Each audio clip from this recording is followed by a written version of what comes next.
ये दवाई है 200 रुपए की और ये दवाई है सिर्फ 20 रुपए की। बट एक प्रॉब्लम है, ये दोनों तो सेम दवाइयां हैं। Medicine prices are a scam. You have been scammed.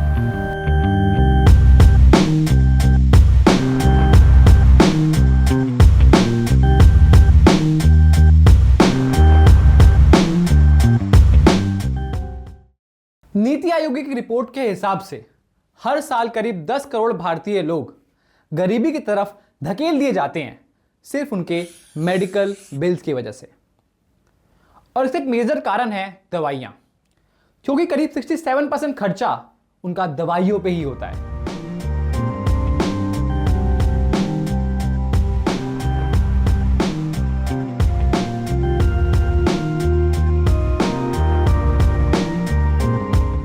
और शायद यही कारण है कि इन फार्मा कंपनीज का प्रॉफिट 2 लाख करोड़ तक पहुंच चुका है।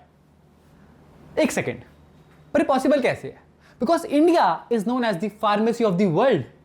हमारे यहां पे 60% ऑफ द वैक्सीन मैन्युफैक्चर होती है और पूरे वर्ल्ड के लिए लो कॉस्ट ड्रग का सोर्स है इंडिया।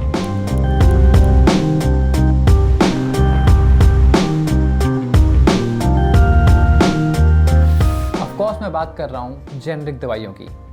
जेनरिक दवाइयां ब्रांडेड मेडिसिन से 50 से 90% तक सस्ती होती हैं।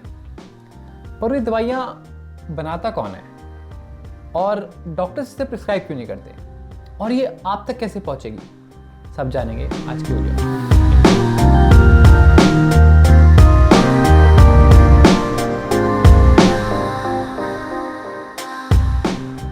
जब भी कोई नया ड्रग बनता है किसी बीमारी को ट्रीट या क्योर करने के लिए, जो कंपनी वो ड्रग बनाती है उस कंपनी को उस ड्रग का पेटेंट मिलता है। पेटेंट क्या होता है? ये एक एक्सक्लूसिव राइट होता है जिससे सिर्फ यही कंपनी इस ड्रग को बना पाएगी और बेच पाएगी और जिस मर्जी दाम पे बेच पाएगी। जनरली ये 20 साल के लिए मिलता है, पर 20 साल बाद ये दवाई अब कोई भी बना सकता है। इसे ही हम कहते हैं जेनरिक दवाइयां। जिन भी दवाइयों का पेटेंट एक्सपायर हो चुका है वो सारी दवाइयां जेनरिक दवाइयां हैं। बट अब जेनरिक में भी 2 डिवीजन आ जाती है। एक होती है ब्रांडेड जेनरिक दवाइयां। वे ब्रांडेड जेनरिक क्या होता है? एग्जांपल लेते हैं पैरासिटामोल का। आप सबने नाम सुना होगा डोलो का। तो डोलो हो गया ब्रांड, माइक्रोलैब्स हो गई पेरेंट कंपनी और कंपोजिशन हो गई पैरासिटामोल। पर पैरासिटामोल तो और भी ब्रांड्स बेचते हैं, कैलपोल, क्रोसिन, पैरासिप, ये सारी पैरासिटामोल ही हैं, बट इनके ब्रांड नेम्स और पेरेंट कंपनीज डिफरेंट है। इन्हें हम कहते हैं ब्रांडेड जेनरिक। अब आते हैं अफोर्डेबल जेनरिक दवाइयों पे। इन दवाइयों पे अक्सर कोई ब्रांड नेम होता ही नहीं है, पर अगर कुछ में ब्रांड नेम होता भी है तो उस पर इतना एम्फेसिस नहीं होता है, वो इतना इंपॉर्टेंट नहीं होता है ब्रांड नेम। मेन होता है उसकी कॉम्पोजिशन और वो उसी के नाम पे बिकता है, ना कि उसके ब्रांड नेम के नाम पर। हम लगभग हर प्रोडक्ट में ये चीज देखते हैं। एग्जाम्पल आटा, आशीर्वाद आटा, ब्रांड नेम है आशीर्वाद, इसकी पेरेंट कंपनी है आईटीसी और इसकी कंपोजिशन क्या है, ये क्या बेच रहा है? व्हीट फ्लावर यानी आटा। पर अगर हम देखें तो इस कैटेगरी में बहुत सारे ब्रांड्स हैं जो आटा बेच रहे हैं, बट उसमें से कुछ महंगे हैं तो कुछ सस्ते हैं। पर आप कहोगे नहीं नहीं, डिफरेंशिएशन तो होती है। इन सभी ब्रांड के प्रोडक्ट्स के अंदर डिफरेंस होता है क्वालिटी का। क्वालिटी के अंदर हम बोल सकते हैं size, shape, colour, taste, feel और पैकेजिंग। बट ये सारे फैक्टर्स दवाइयों पे अप्लाई नहीं होते, क्योंकि दवाइयों के लिए हमारे पास डिफरेंशिएटर्स बहुत कम है। क्योंकि आपको फर्क नहीं पड़ता आपकी दवाई का कलर क्या है, शेप क्या है, उसकी पैकेजिंग कैसी है। हमारे मेन मोटिव ये होता है कि वो दवाई वैसा ही काम करे जैसा उसे करना चाहिए था। और फिर भी मैंने पूरे इंटरनेट पे लोगों को कहते सुना हुआ है कि जेनरिक दवाइयों की ना क्वालिटी अच्छी नहीं होती। वो सस्ती इसलिए हैं क्योंकि उनकी क्वालिटी खराब है। क्योंकि हम लोग हमेशा महंगे को अच्छी क्वालिटी से रिलेट करते हैं। दवाइयों की क्वालिटी एक्चुअली डिटरमाइन कैसे होती है? क्योंकि उसमें ज़्यादा कुछ है नहीं। वो बेसिकली हम लोग एक सॉल्ट, एक कंपोजिशन, एक कंपाउंड से डील कर रहे हैं। उसमें इतने वेरिएबल फैक्टर्स ही नहीं है जो बाकी सारी प्रोडक्ट्स के अंदर होते हैं। तो इस सवाल का आंसर करने के लिए मैं आपसे मिलवाना चाहूँगा एक ऐसे इंसान से। तो वेलकम समीर जी, जो साइंटिस्ट हैं, जो खुद ऐसे ही लेबोरेटरीज और कंपनीज के अंदर काम करते हैं और वो खुद ये सारी दवाइयाँ बनाते हैं? I'm into drug designing और I have worked as a scientist in pharma for almost 5 years. अभी फिलहाल पोस्ट डॉक के लिए आया हूँ तो Let's go and find out journey of a medicine. Metformin is for diabetes. हाँ, for diabetes Daily control खाने और every daily एक टेबलेट लेना होता है. So see, जैसे मेटफॉर्मिन का मैंने बताया, I think metformin comes at a cost of 168 rupees per kg. 168 rupees Per kg. पर kg, मतलब Okay. जो हमें दवाइयाँ मिलती हैं they are like 500 mg milligrams. Milligram. I'm talking about kg. हाँ, 1 kg का 165 रुपीज समथिंग बनता है इसका, 168 समथिंग. और फिलर्स में आता है ज़्यादातर कैल्शियम कार्बोनेट मतलब चूना, सेल्यूलोस, ठीक है, और फॉस्फेट सॉल्ट, क्योंकि स्टेबलाइजर और फिलर्स के रूप में काम करता है. सेल्यूलोस क्या है कि दवाई उसको as a bulking agent use होता है जो आपके डाइजेशन सिस्टम को अंदर तक ले जाए आराम से और डिलीवर कर दे, राइट. तो ये हुआ. तो पूरा मिला के पर टैबलेट जो बनाने का कॉस्ट आता है वो तकरीबन आई थिंक 78 पैसा के आसपास आता है when you do it on a bulk. हाँ, और एक स्ट्रिप अगर बनानी हो तो इट कम्स अराउंड 7 रुपीज के आसपास का कुछ आता है. तो ये 45 का अगर मान के चलते हैं हम लोग कि 45 का एवरेज प्राइस है, आप कह रहे हो कि 7 रुपये बनाने में लगता है, 7. तो ये प्राइस डिफरेंस कहाँ आ रहा है? ये प्राइस किस चीज का पैसा? ये प्राइस डिफरेंस आता है 2 जगह. ठीक है. उसमें कॉस्ट आता है, एक है मार्केटिंग का. सबसे ज्यादा फार्मेसी कंपनीज एक्चुअली खर्च करती है मार्केटिंग पे, ठीक है. तो उनके मार्केटिंग का पैसा मैं क्यों भरूं, मतलब उनकी ऐड का पैसा? भैया देखो, जब आप फेस वॉश खरीद रहे होते हो तो शाहरुख खान के पैसे भी तो भर रहे होते हो. जॉय लेमन फेस वॉश, दिन में भी और रात में भी. तो डॉक्टर्स के पास जो बुक्स आती हैं या फिर जो पेन्स आती हैं, उनका पैसा भी आप अपने जेब से ही दे रहे हो. So what are your opinions as a manufacturer on generic drugs? I wholeheartedly support generic drugs with condition supply. और वो कंडीशन है QC, क्वालिटी चेक या क्वालिटी कंट्रोल, जो हर एक मैन्युफैक्चरिंग प्रोसेस के लास्ट में किया जाता है. It's a mark of quality control rather than the drug itself. क्योंकि गलतियां होना आम बात है. ह्यूमन एरर्स, मशीन के एरर्स हर जगह हर बार होते ही रहते हैं. इसलिए जरूरी होता है कि हर एक बैच को अलग से टेस्ट किया जाए. और यही एक सबकॉन्शियस रीजन है कि हम इतने पैसे भरते हैं इन बड़ी बड़ी कंपनियों की दवाइयों पर. और ऐसा बिल्कुल नहीं है कि जो नॉन ब्रांडेड जेनरिक ड्रग्स हैं वहाँ पे क्वालिटी कंट्रोल नहीं होता है, क्योंकि उनको भी कोई ना कोई ब्रांड तो मैन्युफैक्चर और मार्केट कर ही रहा होता है. अगर आप दवाइयों के डब्बों पे देखोगे तो आपको 2 चीज़ दिखती हैं, मार्केटेड बाय और मैन्युफैक्चर्ड बाय. ऐसा बहुत बार होता है कि 20 रुपये वाली दवाई और 200 रुपये वाली दवाई भी सेम जगह से मैन्युफैक्चर होकर आई हो. तो अगर जेनरिक दवाइयाँ वो क्वालिटी कंट्रोल वाला लास्ट स्टेप इंश्योर कर दे तो ऑफ कोर्स वो बिल्कुल सेम ही असर करेंगी, चाहे उनका प्राइस कितना भी कम क्यों ना हो. पर अब बात करते हैं इस प्रोसीजर के सेकंड स्टेप की, द प्रिस्क्रिप्शन.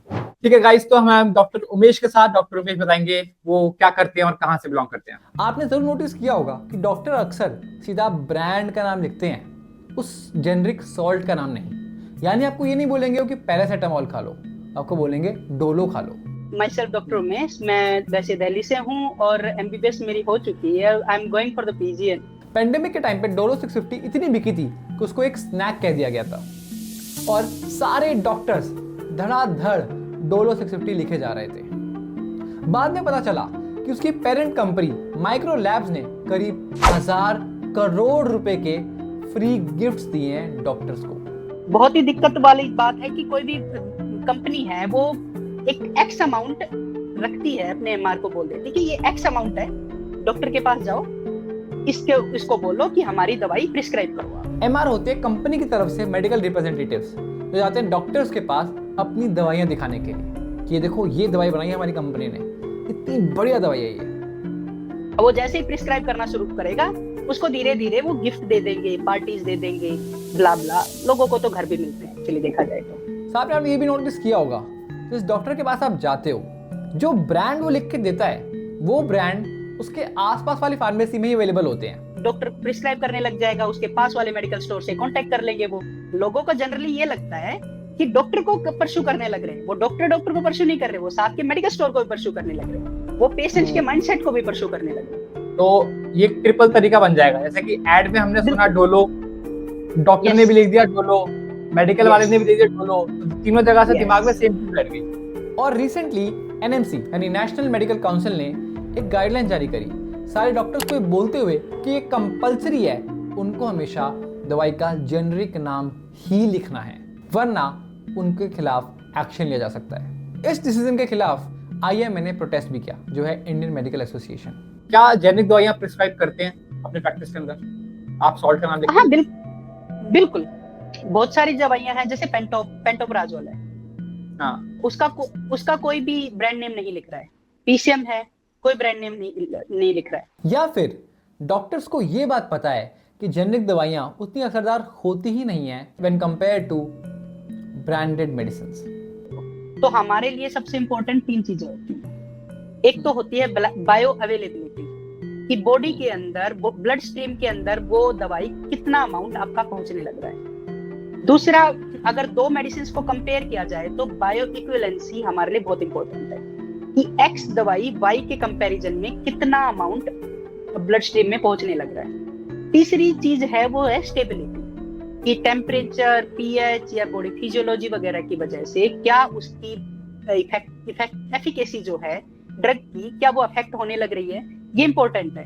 सभी जो गाइडलाइंस वगैरह फॉलो करके जो आती है मार्केट के अंदर, कोई इश्यू नहीं उसके अंदर, उसकी इफेक्टिविटी भी उतनी ही है, इक्विवेलेंसी भी उतनी है। बस वो ये है कि वो फर्क, जो कॉस्ट का फर्क आ जाता है, वो इसी वजह से आ जाता है कि ब्रांडेड जो मेडिसिन हैं उनमें R&D का पैसा लगता है, मार्केटिंग का पैसा लगता है, तो उन चीजों की वजह से, और जेनरिक में ऐसा कोई खर्चा हो नहीं रहा है, तो इस वजह से मेनली कॉस्ट डिफरेंस आ जाता है उसमें। पर इसके साथ साथ डॉक्टर से कुछ जेन्युइन कंसर्न भी है अबाउट राइटिंग जेनरिक मेडिसिन्स। पहला तो ये अवेलेबिलिटी।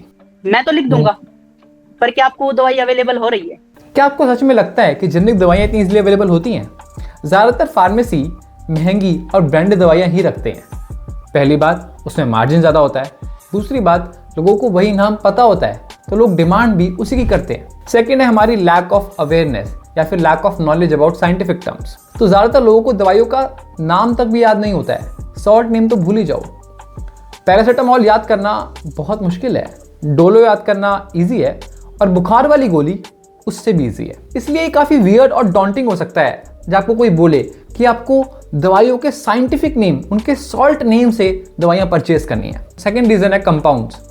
आपने देखा होगा काफ़ी दवाइयों के अंदर 4-5 सॉल्ट्स मिक्स होते हैं, पर ज़्यादातर जेनरिक दवाइयाँ जो आती हैं वो 1 या 2 सॉल्ट को मिक्स करके ही बनती हैं। बहुत सी जगह के ऊपर ब्रांड नेम भी लिखा जाता है, क्योंकि वो कॉम्बिनेशंस लेने पड़ते हैं। यानी ये हो सकता है कि आपको सेम दवाई के लिए आपको 1 गोली मिले या उसके लिए आपको 2 गोलियां खानी पड़े, पर लोगों के लिए बर्डन बन जाता है कि यार 4 गोलियां खानी पड़ेगी, इससे बढ़िया 2 ही गोलियां खा लेता हूँ, चाहे वो महंगी क्यों ना आ रही हो।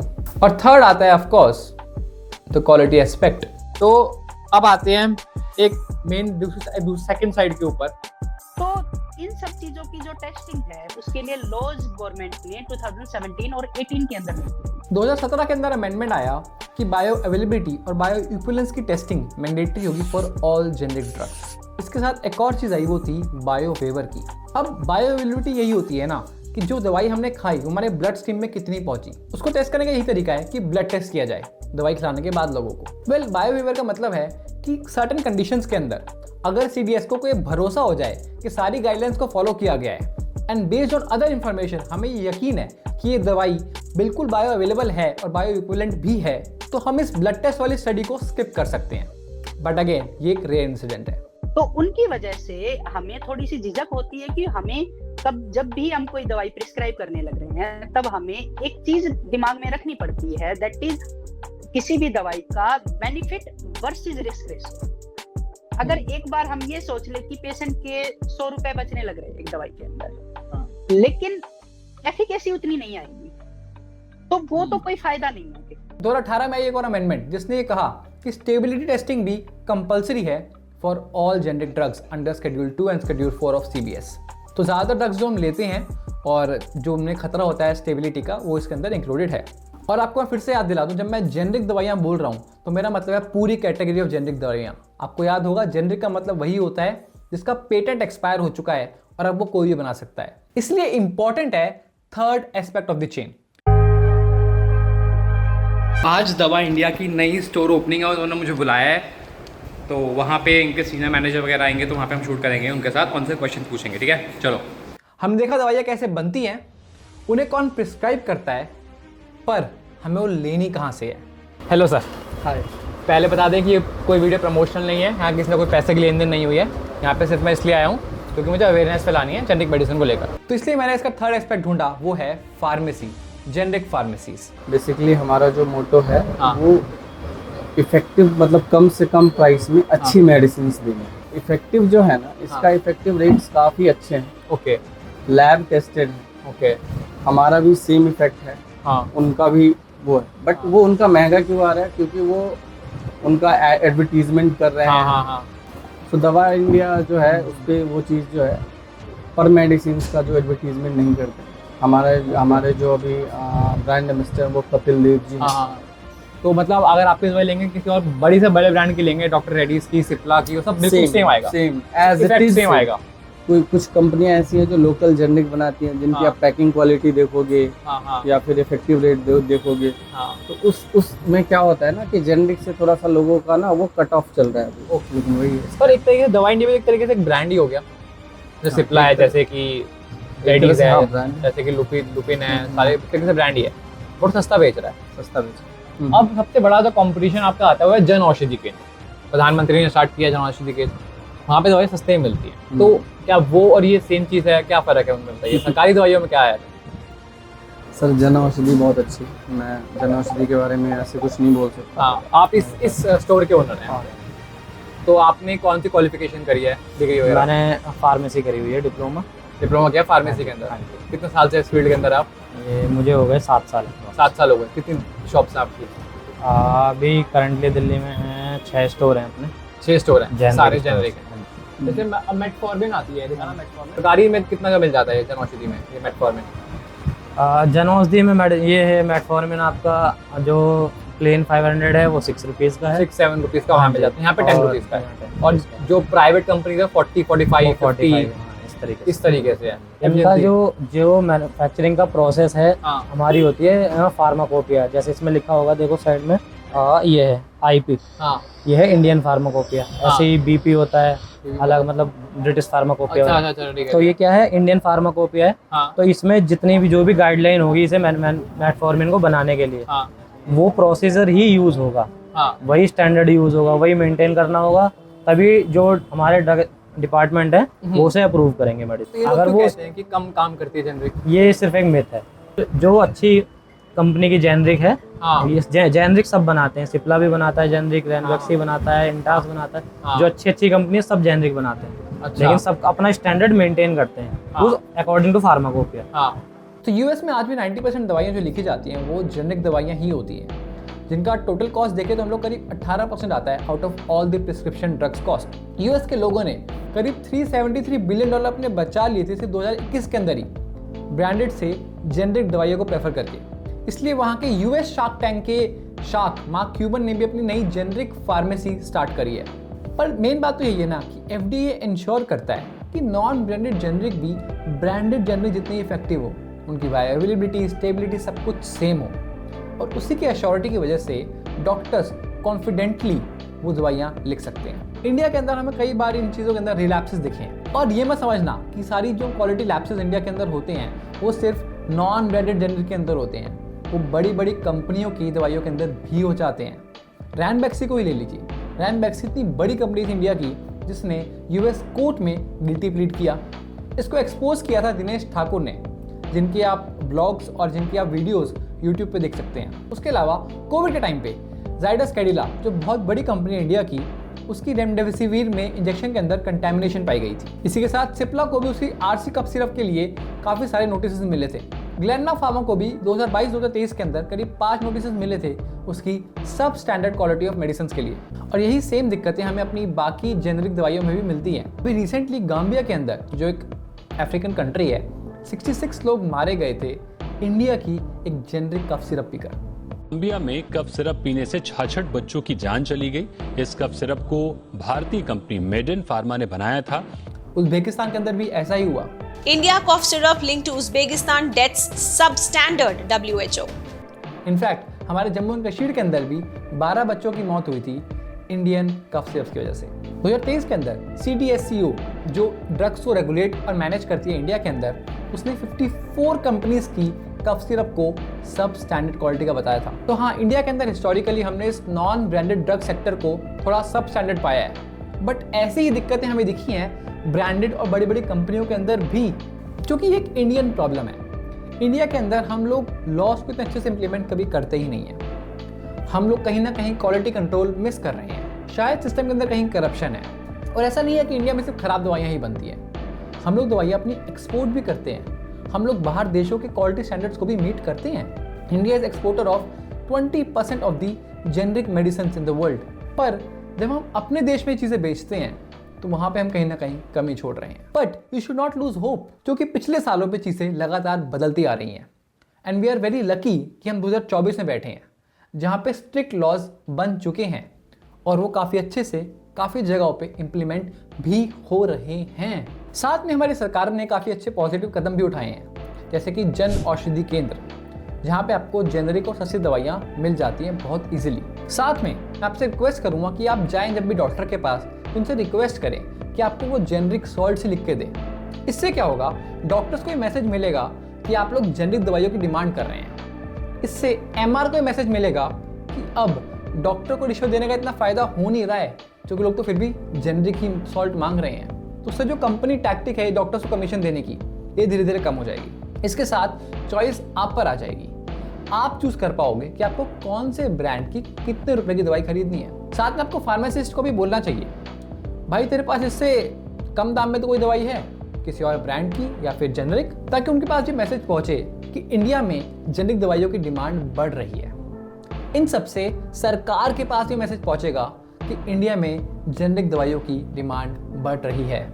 आज के टाइम पे 90% दवाइयाँ ये ब्रांडेड जेनरिक वाली दवाइयाँ होती हैं जो बड़ी बड़ी कंपनियाँ बनाती हैं, और जो नॉन ब्रांडेड सेक्शन भी है उसमें से मेजर अमाउंट गवर्नमेंट हॉस्पिटल्स को जाता है। तो बहुत ही कम लोग हैं जो खुद जाके जेनरिक दवाइयाँ लेकर आ रहे हैं। मैं चाहता हूँ ये नंबर बढ़े। मैं आपको ये नहीं कह रहा हूँ कि आप किसी भी शेडी सी जगह से तो कोई भी दवाई खरीद लीजिए जिसका कोई मैन्युफैक्चर का पता ना हो, जो कोई ब्रांड नेम कहीं विजिबल ना हो, उसकी कोई प्रेजेंस ना हो कहीं भी।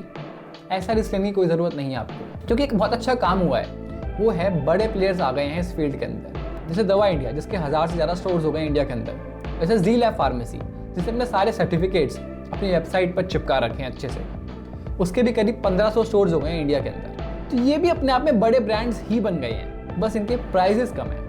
और आई थिंक इनको भी अपनी इमेज का ध्यान रखने के लिए अच्छी दवाइयाँ देनी ही होगी। और उससे एक और मैसेज जाएगा सारी बड़ी बड़ी कंपनियों को, जैसे जियो आया था, उसने सबके प्राइस गिरा दिए थे। वैसे ही अगर आपकी डिमांड बढ़ जाएगी जेनरिक मेडिसिन को लेकर, तो इन सारी कंपनियों को अपने प्राइस गिराने पड़ेंगे, और उसमें आपकी, मेरी और इस पूरे देश की जीत होगी। दिस इज स्पर्श साइनिंग ऑफ।